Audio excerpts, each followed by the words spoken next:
स्वागत, अभिनंदन, आभार। आप जुड़ चुके हैं महंद्रास के स्पेशल टॉक शो के साथ that is known as exam pe चर्चा।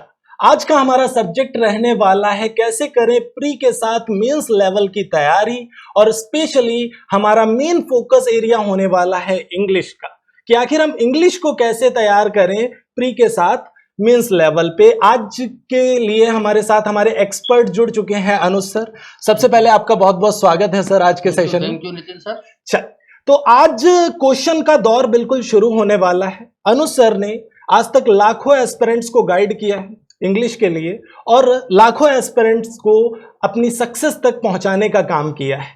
तो आई होप आज का सेशन आपके लिए काफी ज्यादा बेनिफिशियल और यूजफुल बनने वाला है। तो चलिए शुरुआत करते हैं आज के क्वेश्चन के दौर की। सर, सबसे पहला क्वेश्चन सर जो हमारे एस्पिरेंट्स का बनता है दैट इज कि इंग्लिश का अगर हम बात करें तो टीयर 1 और टीयर 2 में अगर हम इंग्लिश के सेक्शन की बात करें तो किन टॉपिक्स से क्वेश्चंस आखिर पूछे जाते हैं, किन टॉपिक्स पे हमारा फोकस ज्यादा होना चाहिए? सर, इस बारे में थोड़ा सा गाइड करेंगे हमारे बच्चों को। बिल्कुल बिल्कुल नितिन सर, सबसे पहले आपका धन्यवाद इस कार्यक्रम में यहाँ पर हमको बुलाने के लिए। और जैसा आपने कहा कि लाखों लाखों स्टूडेंट्स अपनी मेहनत से सफल हुए हैं। हाँ, कहीं मार्गदर्शन में हम लोगों को ऐसा मौका मिला है तो हम लोगों ने प्रयास किया है। और रही बात, अगर हम बात करते हैं एसएससी के सीजीएल और सीएचएसएल, जो दो मेजर एग्जामिनेशन है स्टाफ सिलेक्शन कमीशन के, और इनमें इंग्लिश लैंग्वेज के बारे में बात करें तो देखिए लास्ट ईयर से पैटर्न में थोड़ा बदलाव देखने को मिला है मेंस में हम सभी लोगों को। बिल्कुल। और हम अगर इसको बहुत प्रैक्टिकल वे में माने तो ये बड़ा एक अच्छा इनिशिएटिव लिया है एसएससी ने, क्योंकि मेंस के एग्जामिनेशंस में केवल 2 सब्जेक्ट्स को लेकर के चलना, और उसमें साथ में रीजनिंग और एनालिटिकल अप्रोच और कंप्यूटर्स का भी अब देखिए कुछ ना कुछ हिस्सा आने लगा है, और जनरल अवेयरनेस का पार्ट भी उसमें ऐड किया गया है। तो ये एक अच्छा इनिशिएटिव है, एक अच्छी शुरुआत की गई है, और लास्ट ईयर से देखिए हुआ है। तो लास्ट ईयर एक बड़ी अपॉर्चुनिटी थी। जब भी इस तरीके के चेंजेस आते हैं एग्जामिनेशन के पैटर्न में, तो पहले साल में देखिए सभी के लिए कुछ नया होता है, और जब वो नया होता है तो जो लेवल होता है वो एग्जामिनेशंस का, वो भी थोड़ा सा कोशिश की जाती है इस तरीके का रखा जाए कि बच्चे इस तरीके के बदलाव को आज के साथ आसानी से एडजस्ट हो सके। अब अगर हम बात करते हैं क्या पढ़ना चाहिए, किस पर्टिकुलर टॉपिक्स पे हमें फोकस करना चाहिए, देखिए प्री और मेंस 2 फिनोमिना यहाँ मौजूद है। हम अगर दोनों एग्जामिनेशंस को थोड़ा ब्रॉड वे में लेकर के बात करें, और अगर हम बात करते हैं सीजीएल एग्जामिनेशंस की, तो वहां पर 25 क्वेश्चंस आपको प्री में मिलते हैं, और प्री एग्जामिनेशंस के वो 25 क्वेश्चन एक कंपोजिट टाइम होता है आपके पास। टोटल 100 क्वेश्चंस हैं, जिसमें आपको मैथ्स का भी, क्वांट का भी कुछ देखना होता है, जनरल अवेयरनेस का भी, जीएस का भी पॉइंट होता है आपका, रीजनिंग का पॉइंट होता है। तो ये एक टोटल 100 है, और वो आपको कंपोजिट टाइम है। तो प्री में स्पीड आपके पास बहुत ज्यादा है। अगर आप कंपेयर करें, आप मैक्स टू मैक्स में जो मुझे दिखाई देता है 15 to 20 मिनट्स अलॉट कर सकते हैं, मैक्सिमम है, इससे ज्यादा तो जा ही नहीं सकते, इससे कम के अंदर ही होता है प्री एग्जाम। प्री मींस क्या हो गया, ये स्प्रिंट हो गई, 100 मीटर की रेस शुरू किया और तेजी के साथ चलते चले गए। तो वहां पर अगर आप उस एग्जाम का एनालिसिस करें तो जो उसका जो सेटअप होता है उसमें बेसिकली क्वेश्चंस ऐसे होते हैं जहां बच्चों को रीडिंग कम करनी पड़े, कोशिश ये की जाती है। और पेपर का नाम भी अगर आप देखें तो अगर बच्चे नोटिफिकेशन को बहुत गौर करें तो प्री में लिखा हुआ है इंग्लिश लैंग्वेज, और मेंस में लिखा हुआ है इंग्लिश लैंग्वेज एंड कॉम्प्रीहेंशन। तो प्री के एग्जामिनेशन में चूंकि स्पीड बहुत ज्यादा चाहिए होती है, तो वहां पर सिंगल लाइनर क्वेश्चंस ज्यादा मिलते हैं। एंटोनियम सिनोनियम पे बेस्ड क्वेश्चंस आ गए, स्पेलिंग एरर से रिलेटेड आ गए, सिंपल ग्रामेटिकल फिलर्स आ जाते हैं, कभी कभी 4-5 क्वेश्चंस इस तरीके के दे दिए जाते हैं। वो इसलिए होते हैं कि आप कम टाइम में ज्यादा क्वेश्चन कर पाए। तो मेरा सजेशन हमेशा ये रहता है कि अगर आप बहुत कम समय में इसको कोप अप करना चाहते हैं, तो आप अगर प्रीवियस ईयर पेपर पे थोड़ा फोकस करें तो लास्ट अगर 10 ईयर्स तक भी चले जाएं, 8 to 10 ईयर्स तक मार्केट में आसानी से उपलब्ध हैं, और उन पर जाकर के अगर थोड़ा फोकस करें तो कई बार आपको मिलेगा कि वन वर्ड सब्स्टिट्यूशंस रिपीट हो रहा है। एंटोनिम और सिनोनिम के क्वेश्चंस भी रिपीट होते हुए दिखते हैं, क्योंकि इंग्लिश का दायरा देखिए ग्रामर के पार्ट से अगर हम बात करें तो बहुत बड़ा नहीं हो सकता। तो वहां से देखिए वो क्वेश्चन ही जनरेट हो सकते हैं। वॉइस एक रूल पे चल रहा है, नरेशन एक रूल पे चल रहा है, तो रूल बेस्ड क्वेश्चन आ सकते हैं। बिल्कुल। अब अगर वेरिएशन लेकर के आना है तो वो वेरिएशन आ सकता है उन क्वेश्चंस में जहां पर वोकैब की थोड़ा सा नॉलेज चेक हो जाती है, बिल्कुल। वहां वो क्वेश्चन किसी भी तरीके से पूछ सकता है। बिल्कुल। तो मेरा हमेशा बच्चों को एक मैसेज रहता है कि ग्रामर वाले पार्ट को तो आप बिल्कुल कंप्लीट करें, उस पर आप टर्म्स पे चले जाएं और अगर टाइप्स ऑफ क्वेश्चंस को जाकर के ही केवल एक बार देख लें तो आपके लिए बहुत बेनिफिशियल होता है। और रहा तक रहती है वोकेबलरी की बात, तो उस पर आप फोकस करिए। लास्ट 8 to 10 ईयर्स का पेपर्स को सबसे पहले एक बार रिग्रेस होकर के आ जाइए और देन फिर उसके बाद अगर आप देखेंगे तो मिक्स क्वेश्चन लगभग मिलते जुलते मिलते हैं।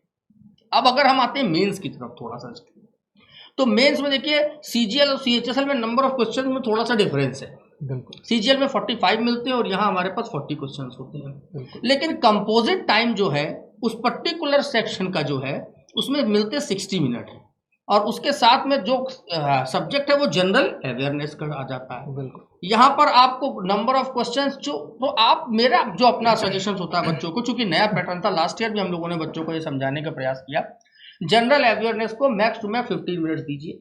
सिंगल लाइनर क्वेश्चंस आपके पास 25 वहां पर मौजूद हैं, उनको जल्दी से करके आ जाइए। 25 मल्टीप्लाइड बाई 3 और इंग्लिश लैंग्वेज का 45 मल्टीप्लाइड बाई 3 135 मार्क्स का इसका वेटेज ज्यादा है वहां पर। बिल्कुल। तो इस वेटेज को आप 45 मिनट्स दीजिए। तो मेंस का पेपर कंपैरेटिवली प्री से मैं अपने असेसमेंट से कहता हूं इजी है। बिल्कुल। क्यों? क्योंकि आपके पास पर्याप्त समय है पढ़ने के लिए। कॉम्प्रिहेंशन बेस्ड क्वेश्चन उसमें आते हैं, कॉम्प्रिहेंशन को करते समय आपके पास समय मिलता है और साथ ही साथ आपको मैं बताऊं मेंस में बहुत ज्यादा आपको रनिंग नहीं जरूरत है। अगर आप बहुत कूल हेड होकर के 1 by 1 क्वेश्चंस को सॉल्व करते जाएंगे तो मेंस में तो आपको रिव्यू करने का भी टाइम मिल जाता है। मैं सजेस्ट करूंगा बच्चों को, तो मेंस के लिए अगर आप जा रहे हैं तो मेरा सजेशन रहेगा कॉम्प्रिहेंशन पे थोड़ा फोकस करें, उसके नंबर ऑफ क्वेश्चंस ज्यादा हैं जैसा लास्ट टाइम भी देखा गया और मेंस में हमेशा ऐसा रहा है, वो कोशिश करता है कि आप रीड कर लें। एंटोनिम, सिनोनिम और वन वर्ड सब्स्टिट्यूशन लगभग इक्वल वेटेज रखते हैं, ऑलमोस्ट इक्वल वेटेज है आप लोगों के लिए, ये मैं आपको सजेस्ट करना चाहूंगा। और इसके साथ में हमेशा याद रखिएगा कि अगर आप नरेशंस और वॉइस के 2 से 3 क्वेश्चंस आते हैं, उन क्वेश्चंस के लिए मेरा हमेशा सजेशन रहता है बच्चों को कि आप इसके रूल को एक सिंगल चार्ट में लेकर के आ जाइए। बिल्कुल। इसको लेकर के कभी आप जिसके बुक्स में अलग अलग होता है, आप पढ़ते जा रहे हैं example 1, example 2, example 3, rule 1, rule 2, मेरा हमेशा बच्चों से कहना होता है एक बड़ा सा चार्ट लाइए घर में, उस चार्ट पर सारे रूल्स को क्या करिए, एक चार्ट के ऊपर लिखिए और उसको पेस्ट कर दीजिए दीवार पर और सुबह शाम एक एक बार देखते जाइए और उस पर बेस्ड एग्जाम्पल आपके सामने लिखा होगा। आपको कभी ये दोबारा सोचने की जरूरत नहीं पड़ेगी कहाँ पर वर्ब की थर्ड फॉर्म की जरूरत पड़ने वाली है, कहाँ पर हम ऐसा कोशिश करने जा रहे हैं कि ये जो है पास्ट में सेंटेंस जाएगा या ये प्रेजेंट में जाएगा, क्या ऑब्जेक्टिव केस होगा, कहाँ पर कौन सा सब्जेक्टिव केस, तो क्लॉज कहाँ पर यूज किया जा रहा है। ये सारी चीजें आपके लिए एक सिंगल चार्ट में, एक वॉइस का बनाइए, एक नरेशन का बनाइए, 2 और 3 क्वेश्चन बहुत आसानी के साथ हो जाएंगे। पर्याप्त समय है अभी बच्चों के पास अपनी तैयारी करने के लिए, ये मेरा सुझाव बच्चों के लिए रहता है इस पर्टिकुलर सेक्शन में। बिल्कुल सर, जैसा कि सर ने काफ़ी अच्छे से आपको गाइड किया और लास्ट वाला पार्ट मैं कहूँगा सबसे ज़्यादा इम्पॉर्टेंट कहीं ना कहीं बनने वाला है आपके लिए कि ज़्यादातर एस्पिरेंट्स को सर ये प्रॉब्लम रहती है कि वो रूल्स भूल जाते हैं। हाँ, तो अगर वो चार्ट मेकिंग करते हैं और वो जो सामने रहती है, याद करेंगे जी तो भूलेंगे, अगर आप उसको अपनी दिनचर्या में ढाल लेंगे तो आप उसको भूलेंगे कहाँ, वो तो आपके लिए रोज है, आंख के सामने जो रोज आता है, दिख जाता है चार्ट, आप देख लिया। मैं बच्चों को हमेशा सजेस्ट करता हूँ। और जो बच्चे एग्जामिनेशंस की तैयारी कर रहे हैं, वोकेबलरी के पार्ट से भी बच्चे करते हैं, तो मैं कहता हूँ एक वो ब्लैक वाला पेपर बोर्ड ला करके अपने घर में टांग दो और रोज 10-15 अच्छे वर्ड्स लो, उसके ऊपर लिख दो, सुबह सुबह लिख दो, जा करके शाम तक में 10 टाइम्स 15 टाइम्स अपने आप दिमाग के ऊपर जाते हैं, तो अपने आप हिट करता है ब्रेन।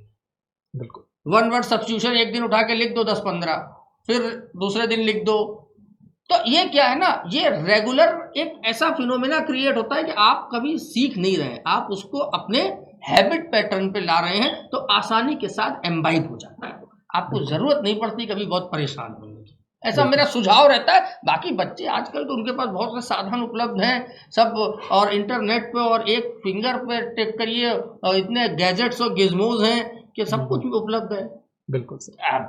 लेकिन ये है कि अगर पढ़ना है और चीज़ों को इस एंगल से देखना है कि आप एग्जामिनेशन को क्वालिफाई कर सके। तो मेरा हमेशा मानना रहता है कि देखिए ये एग्जामिनेशन अब आपका जो पैटर्न आया है उसमें आपको स्पीड और एक्यूरेसी दोनों मैपिंग हो रही है। और मेंस में एक बात और याद रखिए, माइनस मार्किंग 1/3 है, अगर वहां गलती होती है तो उसकी कीमत बड़ी चुकानी होती है, इसलिए बहुत सावधानी से अटेम्प्ट करने की जरूरत है। बिल्कुल। अब कुछ एस्पिरेंट्स सर, जैसे कि कुछ एस्पिरेंट्स का ये क्वेश्चन रहता है कि सर मेरा इंग्लिश काफ़ी ज़्यादा वीक है और मुझे रिकमेंड किया जाता है कि न्यूज़पेपर पढ़ना है आपको इंग्लिश इंप्रूव करने के लिए। तो अब एक क्वेश्चन काफ़ी ज़्यादा हमारे एस्पिरेंट्स का आ रहा है कि क्या सर इंग्लिश इंप्रूव करने के लिए न्यूज़पेपर से ही होगा या न्यूज़पेपर नहीं करेंगे तो क्या नहीं ही हो सकता है? सर उस बारे में थोड़ा सा गाइड करें। अच्छा, बहुत अच्छा क्वेश्चन हमारे बच्चों ने पूछा है, मैं समझ सकता हूँ। आज के इस दौर में जहां पर रोज सुबह उठते ही कम से कम नहीं तो 50 जगह तो आपको द हिंदू का एडिटोरियल, द हिंदू की वोकेबलरी, तो सारे बच्चे हमारे द हिंदू ही ढूंढा करते हैं कि द हिंदू से ही वो आप जो है इंग्लिश लैंग्वेज सब्जेक्ट में पारंगत हो जाएंगे। मेरे यहाँ पर थोड़ा सा एक अपनी अलग आइडियोलॉजी है, विचारधारा है। हम बच्चों से हमेशा एक चीज की डिमांड करते हैं, वो डिमांड ये करते हैं कि रीडिंग करो जी। भले ही न्यूज़पेपर पढ़ो, जो मैगजीन अच्छी लगती हो वो पढ़ो, लेकिन लैंग्वेज को पढ़ो। आपको कोई नॉवेल अच्छा लगता है वो पढ़िए, आपको स्टोरीज अच्छी लगती वो पढ़िए, जिसमें इंटरेस्ट हो वो पढ़िए।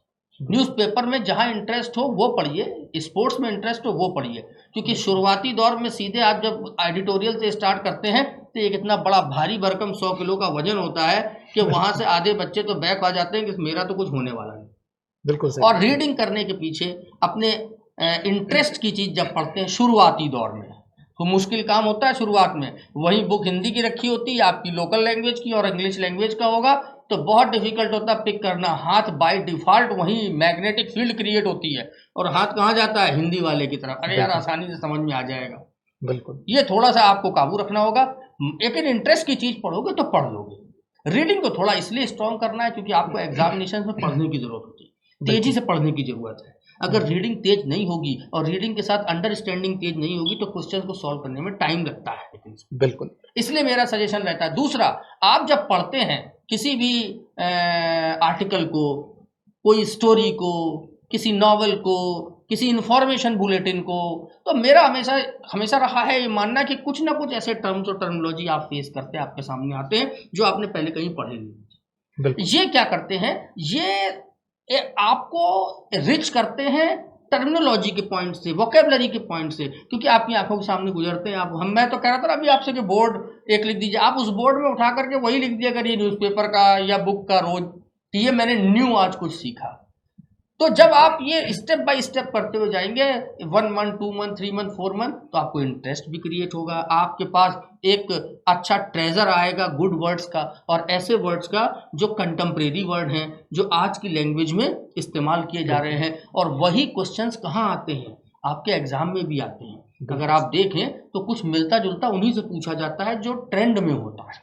ऐसा मेरा हमेशा से है। तो अच्छा पढ़िए, जो मन में आए वो पढ़िए, जिसमें इंटरेस्ट आए वो पढ़िए, न्यूज़पेपर पढ़िए या कुछ भी पढ़िए, लेकिन पढ़िए जरूर। ये मेरा कहना है। तो जैसा कि सर ने आपको गाइड किया इसके रिगार्डिंग कि भाई रीडिंग इंपॉर्टेंट, अचानक से जैसे ही आपके एग्जाम में 3 पैसेजेस आते हैं मेंस लेवल पे, जैसा कि सिलेबस पहले से प्री डिफाइन है, अगर मैं सीजीएल की बात करूं तो अब वहां पे आपके 3 पैसेजेस हैं और मान लीजिए आपने रीडिंग पहले की ही नहीं है, तो आपके लिए वो एक डिफिकल्ट टास्क बन जाता है कहीं ना कहीं। लेकिन जब आप पहले से रीडिंग कर रहे होते हैं तो वो चीजें आपके लिए कहीं ना कहीं आसान होती है। सर एक चीज और बच्चे क्या कर सकते हैं यहाँ पे, लाइक अगर हम मैगजीन जैसे पढ़ रहे हैं करंट अफेयर की, तो हम अगर हिंदी की बजाय इंग्लिश की ही मैगजीन ले लें शुरुआत में, तो वो क्या बेटर ऑप्शन रहेगा एस्पिरेंट्स के लिए? देखिए, हमने हमेशा ये कोई भी चीज जो है वो ऐसी नहीं हो सकती जो यूनिवर्सली सभी के लिए सही है। बिल्कुल सर। देखिए, उन लोगों के लिए बहुत अच्छा है जिनको अपने करंट अफेयर्स को तैयार करने के साथ साथ इंग्लिश लैंग्वेज भी इम्प्रूव करनी है। बिल्कुल। लेकिन ऐसा ना हो जाए कि करंट अफेयर्स भी हाथ से गई और इंग्लिश लैंग्वेज भी नहीं रीड कर रहे हैं। बिल्कुल। तो इस तरीके की चीजों से बचने के लिए मैं हमेशा कहता हूं कि पहले इंटरेस्ट पे आ जाओ, बिल्कुल, और उसके बाद फिर ये कर लो। ये तो देखो आपके पास हमेशा मौजूद है ये ऑप्शन। बिल्कुल। और हमेशा मैं देखिए, स्पेशली नॉर्थ इंडिया की मैं बात करूं और कुछ और स्टेट्स की बात करूं इंडिया में, जहां पर बच्चे लैंग्वेज से थोड़ा सा घबराते हैं, थोड़ा डरते हैं, क्योंकि उन्होंने अपनी पढ़ाई रीजनल लैंग्वेज में की होती है और इंग्लिश लैंग्वेज को एक कम्युनिकेशन की मोड से तो डील करते हैं वो। लेकिन जब बात आती है कि ग्रामर के पार्ट की, जब बात आती है कि कहीं कुछ गलत लिख ना जाए, और चूंकि आज की डेट में लिखने वाला, राइटिंग वाली एबिलिटी बच्चों में क्या हो गई, धीमे धीमे कम होने लगी, क्योंकि ये ग्रेजुएट्स हैं हमारे, या लगभग ग्रेजुएट्स होने वाले हैं, प्री पीजी सेगमेंट की हम बात कर रहे हैं, 12th पास करके बच्चे आए हुए हैं, तो इनके अंदर राइटिंग एबिलिटी की थोड़ी कमी, क्योंकि अब ये कंप्यूटर पे ज़्यादा लिखते हैं और मोबाइल पे ज़्यादा लिखते हैं। बिल्कुल। पहले राइटिंग ज़्यादा होती थी, राइटिंग से एक परफेक्शन आता था, जो आपकी स्पेलिंग एरर वाले क्वेश्चन से वो आसान हो जाते थे, टर्म्स और वोकैब्स आपके आसानी के साथ याद भी हो जाते थे जब आप खुद लिखते थे। तो दूसरा, आपके पास एक फ्रेमिंग आती थी ग्रामर के पार्ट से। अभी क्या है कि अगर आपने कोई गलती कर दी तो आपको सॉफ्टवेयर बता देते हैं, पहले ऐसा नहीं था, तो सावधानी रखनी होती थी। तो इसलिए हमारा हमेशा सजेशन रहता है कि आप ही, मैं केवल इंग्लिश लैंग्वेज की बात नहीं करता हूं, मैं कोई भी लैंग्वेज का पेपर हो, अगर आप देखें तो कई एग्जामिनेशन में हिंदी लैंग्वेज का पेपर भी होता है। बिल्कुल। हिंदी सामान्य तौर पर कई लोग बोलते हैं, बातचीत करते हैं, लेकिन जब उसका एग्जाम आता है, बिल्कुल, और उसमें उससे रिलेटेड वो छंद, रस, अलंकार और वो पूछा जाता है, तो वो देखिए वो एक अलग तरीका होता है। वहां पर भी ये पूछा जाता है, ये करेक्ट है कि इनकरेक्ट है, सही शब्द का इस्तेमाल, और हम लोग सामान्य बोलचाल की भाषा में कई शब्द गलत इस्तेमाल करते हैं। ऐसे ही इंग्लिश लैंग्वेज में है। स्पेलिंग वाले क्वेश्चन क्यों पूछे जाते हैं? क्योंकि सामान्य तौर पर अक्सर गलत लिख दी जाती है वो स्पेलिंग, इसलिए वो पूछ लेता है। करेक्शन ऑफ एरर्स के क्वेश्चन क्यों आते हैं? क्योंकि उनको मालूम होता है कि बोलचाल की भाषा में ये गलतियां होती हैं, इसलिए वो हमेशा क्वेश्चन ऐसे पूछ लेता है। मेजरली पार्ट्स ऑफ स्पीच का पार्ट है आपका, वो कोई बहुत बड़ा टेंशन लेने की जरूरत बच्चों को नहीं है। इसलिए मैं हमेशा बच्चों से कहना चाहूँगा कि बिल्कुल परेशान होने की जरूरत नहीं है। आप कुछ भी पढ़ लीजिए, आप करंट अफेयर्स पढ़ो, आप कुछ भी पढ़ो, मगर पढ़ो, फिर मैं कहूँगा। बिल्कुल। अब अगला क्वेश्चन जो हमारे एस्पिरेंट्स से आ रहा है, काफी इंपॉर्टेंट क्वेश्चन है एग्जाम के पॉइंट ऑफ व्यू पे। अगर हम देखें, काफी डाउट रहता है हमारे एस्पिरेंट्स में सर, जैसे कि एसएससी के लिए प्रीवियस ईयर पेपर रिकमेंड किए जाते हैं, और ज्यादातर ऐसा देखा भी गया है सर कि वोकिब से रिलेटेड क्वेश्चंस या ग्रामर के ही रूल्स से रिलेटेड पार्ट्स हमें रिपीट होते हुए दिखते हैं एग्जाम में। तो अब बच्चों का एक डाउट रहता है सर कि क्या हमें स्पीड टेस्ट सॉल्व करना चाहिए ऑनलाइन, या फिर हम प्रीवियस ईयर पेपर की एक बुक ले लें और ऑफलाइन पेपर्स को सॉल्व करें, क्या बेटर रहेगा ऑप्शन? देखिए, अभी अगर हम बेटर ऑप्शन की बात करते हैं जब यहाँ पर, तो देखिए मैं यहाँ पर इन दोनों पॉइंट पर बीच का रास्ता अपनाना ज़्यादा पसंद करता हूँ। बिल्कुल। जैसे जब हम बात करते हैं स्पीड टेस्ट और फुल लेंथ मॉक टेस्ट की, वो इसलिए ज़रूरी है क्योंकि जब आप सिस्टम पर टेस्ट देने जाते हैं तो आपको एक्स्टम्ड होना बहुत ज़रूरी है उस सिस्टम के साथ में, उस प्रेशर को फील करना ज़रूरी है।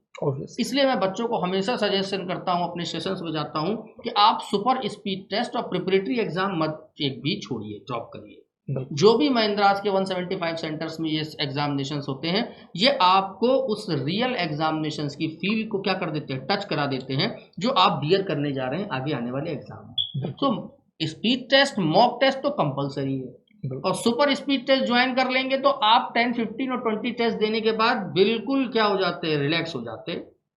और कोई भी ऐसी अनटूवर्ड सिचुएशन जब एग्जाम में आती है, क्योंकि टाइम बाउंड टेस्ट है, और उसमें कहीं कोई गलती हो गई कि 60 मिनट में ही 100 क्वेश्चन होने थे, किसी एक सेक्शन में रह गया है, तो आप पहले से इन चीज़ों के लिए तैयार होते हैं, घबराते नहीं तो माउस कहीं हिलता है, कीबोर्ड कहीं जाता है और पेपर खराब हो जाता है। बिल्कुल। अब हम अगर बात करते हैं प्रीवियस ईयर पेपर की बुक ला करके पढ़ने की, उसके लिए भी मैं बच्चों को सजेस्ट करूंगा कि ये भी बहुत इंपॉर्टेंट है। दोनों की अपनी अलग अलग इंपॉर्टेंस है। जब आप प्रीवियस ईयर पेपर की बुक लेकर के आते हैं तो प्रीवियस ईयर पेपर हमको हमेशा एक ये डायरेक्शन देता है कि such type of questions usually asked in that particular section of English language. कि अभी वहां पर मेरे को एरर का भी क्वेश्चन दिखता है, मेरे को एंटोनिम सिनोनिम दिख रहा है, तो एक बैलेंस क्रिएट होता है।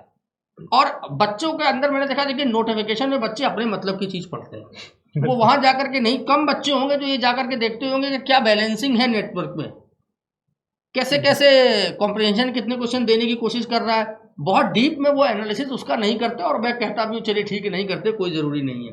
आप प्रीवियस ईयर पेपर देखते जाएंगे तो आप हमेशा एक काम और करिए, जो मेरा सजेशन रहता है, जब प्रीवियस ईयर पेपर देखें तो एक चार्ट तैयार कर लें ईयर वाइज, कि इस ईयर में, और अपने 10 टॉपिक्स लिख लीजिए, reading comprehension, antonym, synonym, one word substitution, error से रिलेटेड, स्पेलिंग एरर, और 10 ईयर्स में लिखते जाइए, इस ईयर में लगभग इतने क्वेश्चन इस टॉपिक से आए थे, इतने इससे आए थे, ऐसे आए थे। जब ये 10 ईयर का एक आपके पास पूरा क्या तैयार हो जाएगा, एक खाका, अब आपके पास असेसमेंट होगा कि मेरा एग्जाम वेरिएशन कैसे लेता है, इस साल ऐसा आता है, एक साल ऐसे आता है। तो अब की बार आप एक बार ऑटोमेटिकली क्या कर सकते हैं, इसको प्रिडिक्ट कर सकते हैं कि क्या होने जा रहा है। तो प्रीवियस ईयर पेपर का अपना अलग इंपॉर्टेंस है, लेकिन उसमें टाइम को आपको, मेरा सजेशन रहता है टाइम बाउंड करके क्वेश्चन सॉल्व करें। जैसे अगर आप इंग्लिश के 25 क्वेश्चन सॉल्व कर रहे हैं तो एक बार अपने साथ स्टॉप वॉच 15 मिनट का लगा लीजिए, बिल्कुल, जिससे आपको पता तो लगे कि 15 मिनट्स में आप उस 25 क्वेश्चंस में कितने सॉल्व कर रहे हैं।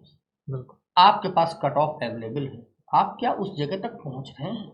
ऐसा ही मॉक टेस्ट और फुल लेंथ स्पीड टेस्ट में ये आपको एक आईने की तरह दिखा देता है, आपकी रिपोर्ट आ जाती है कि आप अभी कट ऑफ से इतना पीछे हैं या आप कट ऑफ से आगे हैं, तो आपको मेंटेन रखने की जरूरत है। कहीं ऐसा तो नहीं कि पर्टिकुलर सेक्शंस में मैं वीक हूँ, या कहीं ऐसा तो नहीं कि इस टेस्ट में तो मैं बहुत अच्छा करता हूँ और जरा सा भी लेवल अप होता है तो मैं बिल्कुल क्या कर जाता हूँ, मार्क्स में नीचे आ जाता हूँ।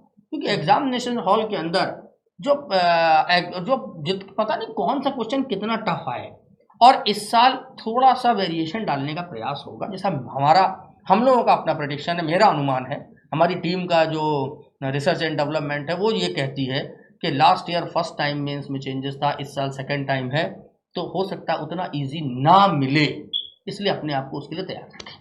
बिल्कुल सर। तो एक और क्वेश्चन है, लास्ट क्वेश्चन हमारे एस्पिरेंट्स का सर, कि कंप्यूटर के मार्क्स सर क्या फाइनल मेरिट में भी जुड़ने वाले हैं? जो कंप्यूटर के क्वेश्चंस हैं हमारे 60 मार्क्स का हमारा कंप्यूटर आ रहा है, जी, जी। क्या ये फाइनल मेरिट में भी जुड़ेगा मार्क्स या नहीं जुड़ेगा, या फिर कंप्यूटर पे हमें ज्यादा फोकस करने की जरूरत है या आसानी से वैसे ही निकाल सकते हैं हम कंप्यूटर? सर इस बारे में थोड़ा सा गाइड करिए हमारे एस्पिरेंट्स को। बिल्कुल, देखिए नितिन सर, जब लास्ट ईयर कंप्यूटर के क्वेश्चंस दिखाई दिए लोगों को, तो लोगों को लगा कि अरे ये आसान काम है। बिल्कुल, और साथ ही साथ मैं बिल्कुल क्लियर कर दूं कि फाइनल मेरिट में इसके मार्क्स ऐड नहीं होते, ये क्वालिफाइंग नेचर का है। लेकिन क्वालिफाई करना भी जरूरी है, और क्वालिफाई की अपनी एक अलग मेरिट बनती है, और वो कट ऑफ डिसाइड होता है। तो लास्ट ईयर हमारे कई ऐसे बच्चे जो चूंकि पैटर्न भी बदला था, मैथ्स और इंग्लिश में तो बहुत एक्सपर्ट थे, अब उधर से रीजनिंग भी आया, जनरल अवेयरनेस का भी आ गया मेंस में, और साथ ही साथ कंप्यूटर आया, तो वो तो कोप अप कर गए वो। लेकिन क्वालिफाइंग वाले कंप्यूटर में आकर के कई स्टूडेंट ऐसे थे जो मिस कर गए, बहुत से स्टूडेंट टाइपिंग वाले में भी मिस किए। इसलिए मेरा सजेशन रहेगा किसी भी चीज के ऊपर लीनियंसी नहीं बरतें। कंप्यूटर से रिलेटेड क्वेश्चन जरूर जनरल हैं, लेकिन वो जनरल क्वेश्चंस के भी आंसर तो क्वालिफाई करने के लिए देने हैं। बिल्कुल, आपके पास सामान्य जो आप देखिए, अगर जो हमारा प्री पीजी सेगमेंट में जो कई एग्जामिनेशंस होते हैं, इसमें कंप्यूटर के क्वेश्चंस पूछे जाते हैं, वो बड़े कॉमन लेवल के क्वेश्चंस होते हैं, वो आपके पास ऑनलाइन अवेलेबल है, टेस्ट अवेलेबल है, और उनकी जो नंबर्स हैं अगर आप बहुत काउंट करेंगे तो 100, 200, 300, 400 टाइप के ही क्वेश्चंस हैं। तो ये कंप्यूटर से बहुत ज़्यादा डीप में पूछा नहीं जाता ना, वहाँ पर अभी आपको जाने की जरूरत होगी, आप कोई सॉफ्टवेयर डेवलप करने नहीं जा रहे हैं, एक सामान्य नॉलेज कंप्यूटर की चाहिए, और वो इसलिए रखा गया, उसके पीछे एक मोटिव है।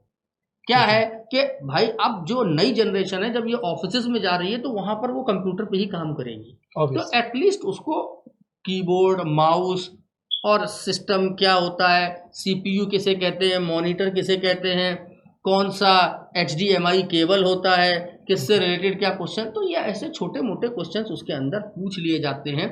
क्या सिस्टम सॉफ्टवेयर होता है, विंडोज से रिलेटेड है, और ऑफिस से रिलेटेड कुछ क्वेश्चन ऐसे छोटे छोटे पूछे जाते हैं। ये 7-8 चैप्टर हैं जो ऑलरेडी आपके पास उपलब्ध है, और उससे रिलेटेड मटेरियल मैंने देखा है महिंद्रास की वेबसाइट पर भी मौजूद है, अगर आप चाहें तो वहाँ जा करके उससे हेल्प ले सकते हैं। और साथ ही साथ इस कुछ कंप्यूटर के प्रीवियस ईयर के टेस्ट भी अवेलेबल हैं, और अगर आप वहाँ पर जाएंगे, एक्सेस करेंगे, तो वो आपको मिल सकते हैं, आप उनको अटेम्प्ट करिए, और उससे बाहर का सामान्यता 1-2 क्वेश्चन आए, अदरवाइज जनरल पेपर में आएगा, बट क्वालिफाई करना जरूरी है। मेरिट में मार्क्स ऐड नहीं होने का मतलब ये नहीं है कि आप ये सोचें कि कंप्यूटर के में अगर मैं 1 और 2 क्वेश्चन ही करके छोड़ा है तो कोई मतलब नहीं, ये तो क्वालिफाइंग है, हो सकता है मैं कहीं और से गेन कर लूँ। नो, सेपरेट क्वालिफाइंग है कंप्यूटर, इसका आपको ध्यान रखना पड़ेगा, और बहुत इंपॉर्टेंस है उसकी इस एग्जामिनेशंस में। मेरा ये सुझाव हमारे सभी विद्यार्थियों के लिए रहेगा। बिल्कुल, तो कंप्यूटर पे जैसा कि सर ने आपसे अभी अभी आपको गाइड किया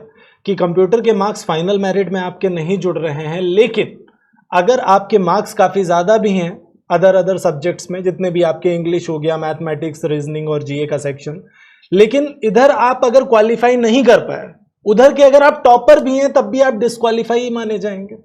तो कहीं ना कहीं इस चीज को ऐसे तो बिल्कुल नहीं समझना है कि चलिए इस पे तो ध्यान ही नहीं देना है।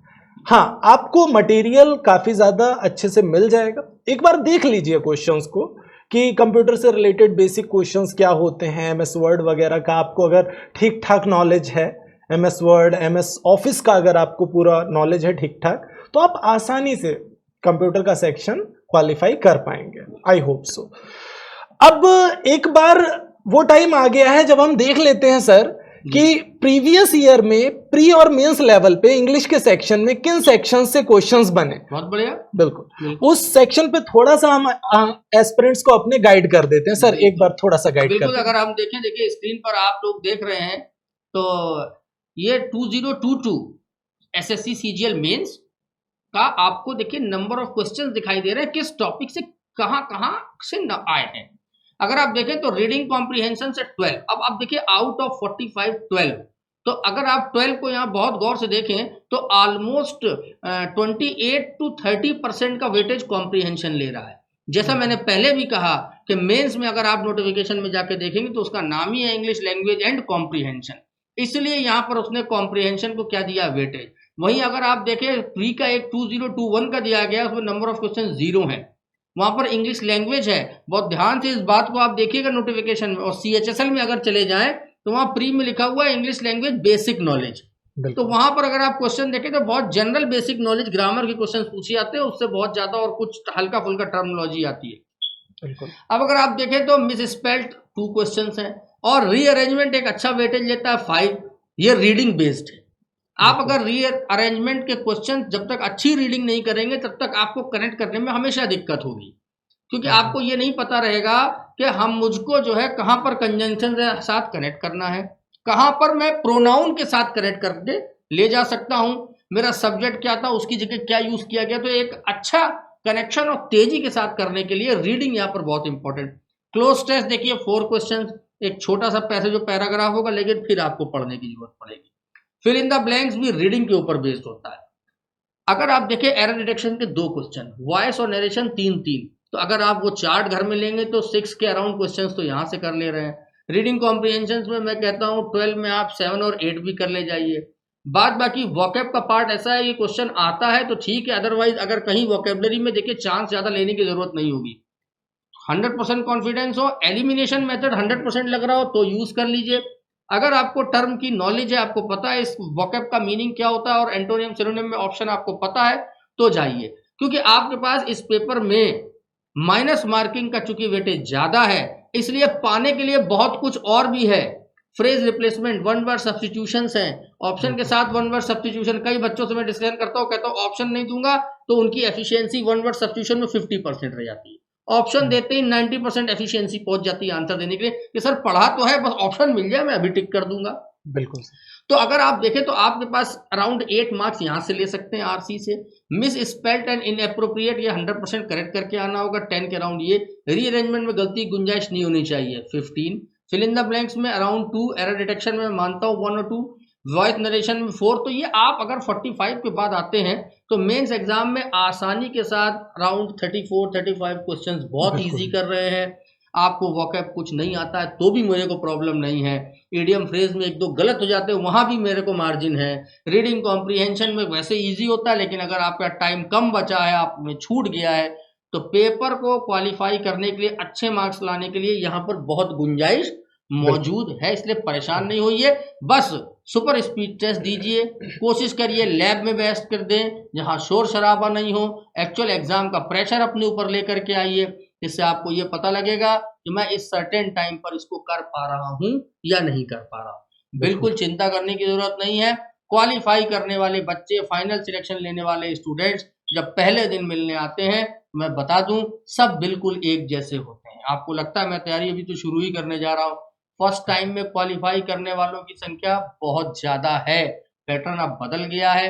इसलिए जितना ज्यादा आप रिगरसली सेक्शन वाइज चीजों को सीखते जाएंगे, टॉपिक वाइज फोकस करते जाएंगे, आप अपने वीक और स्ट्रॉन्ग टॉपिक के बीच में डिफरेंस करना सीख जाएंगे, तो आपको उस दिन पता लग जाएगा कि मैं यहाँ से क्वालिफाई कर सकता हूँ, मार्क्स गेन कर सकता हूँ, ये मेरी स्ट्रेंथ और मेरी ताकत है। और जिसका कि मैं सुपर स्पीड टेस्ट में बैठ करके उसको बराबर अटेम्प्ट करके अपने मार्क्स को मेरिट लिस्ट में देख करके चेक करता आ रहा हूँ, इवेल्युएशन मेथड मेरे पास मौजूद है, मुझे अपनी क्षमता का आकलन हो चुका है और मैं इस बार 100% सिलेक्ट करने जा रहा हूं। उस कॉन्फिडेंस के साथ पेपर देने जाइए। लैंग्वेज का पेपर बहुत इजी होगा। आप लोग में से कोई भी, मैं नहीं समझता, इस इंग्लिश लैंग्वेज की वजह से क्वालिफाई ना कर पाए। बहुत इजी, उसके लिए बिल्कुल परेशान होने की जरूरत नहीं। बिल्कुल, थैंक यू सर। और काफ़ी अच्छे से आपने गाइड किया हमारे एस्पिरेंट्स को, उसके लिए आपका बहुत बहुत धन्यवाद। आपका और धन्यवाद। बिल्कुल अब दिमाग में बैठा के रखिए कि इस बार आप एग्जाम सिर्फ देने नहीं बल्कि सिलेक्शन लेने जा रहे हैं। अपना आपको 100% एफर्ट दे के आना है और इस बार इस 2023 को अपने सिलेक्शन का ईयर बनाना है। मिलते हैं आपसे नेक्स्ट सेशन में। Till then take care, thank you.